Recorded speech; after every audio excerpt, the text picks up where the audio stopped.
that emotion. You can be physically with me, but mentally with someone else. And I have to learn to be willing to accept that. You willing to accept that right now? No, I can't accept that. Mendeecees is not holding anything back. On this episode of Love and Hip Hop Atlanta Season 13, he sits down with close friends during a fishing trip and opens up about one of the most painful situations a marriage can face: an emotional betrayal. Yandy has admitted to having an emotional connection with another man. Blogs have been circulating stories. Photos have gone viral. And Mendeecees is now left publicly and privately processing what all of this means for his marriage, his pride, and his future with Yandy. The last few months, blogs been printing stories about me and Yandy. Everything that they've been saying is a lie, but things are real tense at home. The setting is a lake. Mendeecees and his friend are out fishing together in Yucca. By their own acknowledgement, it is the first time the two have gone fishing. The outdoor environment is relaxed, but the conversation that unfolds is anything but. A third friend arrives at the lake after having read the blogs circulating about Mendeecees and Yandy. He shows up specifically because he wants Mendeecees to know that support is available if he needs to talk. The lighthearted back and forth about fishing rods and shrimp provides a brief surface-level contrast to what is actually weighing on Mendeecees during this outing. Mendeecees addresses the blog coverage directly and immediately. He is clear that the specific stories being printed are not accurate. But he does not use that denial to dismiss the entire situation, because the tension at home is real, regardless of what the blogs are getting right or wrong. The distinction he draws is important. The details circulating publicly may be distorted, but the state of his marriage is genuinely strained. He also expresses a specific concern about the impact of everything on the household, stating he does not want anything he and Yandy are going through to affect the people living under that roof.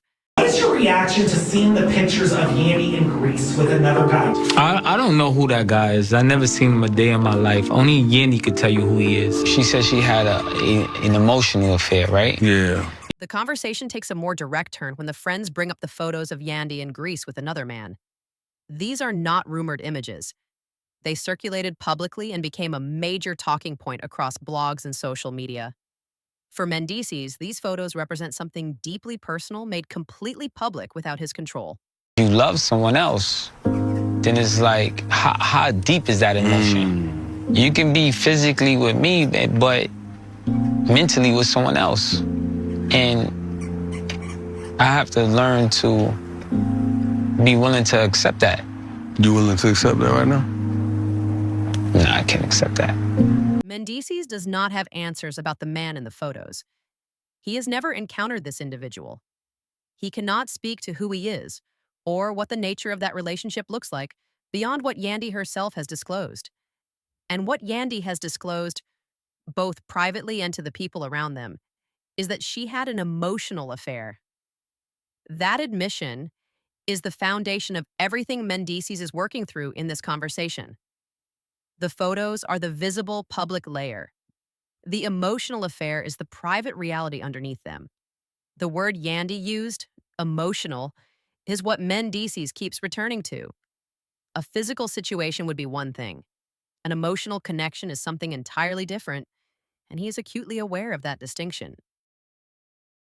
I already privately found out about the emotional affair, and that's why I sent the voice notes.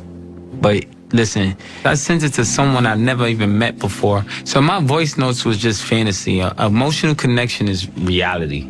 It's kind of bad, but I'm a very prideful man. We just can't get on the same page.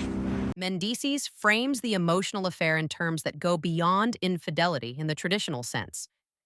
His concern is not simply about what happened in Greece or who the other man is. His concern is about the depth of what Yandy felt and what that depth means for their marriage. He articulates the specific pain of a partner who is physically present but mentally and emotionally elsewhere. That scenario, being in the same house, the same room, the same bed, while the other person's emotional investment is directed towards someone else, is what Mendeecees identifies as the core wound. He acknowledges out loud that he has to learn to be willing to accept this reality.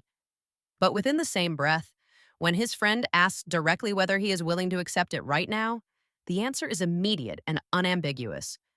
No, I can't accept that. These two statements sit side by side without resolution.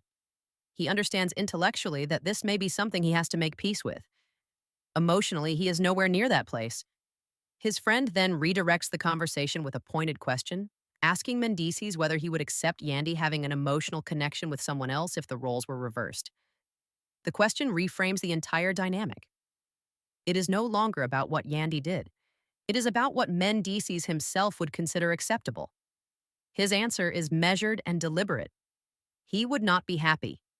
He makes no attempt to pretend otherwise. But he also states clearly that he would not retaliate. He would not click out and do something harmful in response. He would extend understanding, even through the pain, and because of the depth of his love.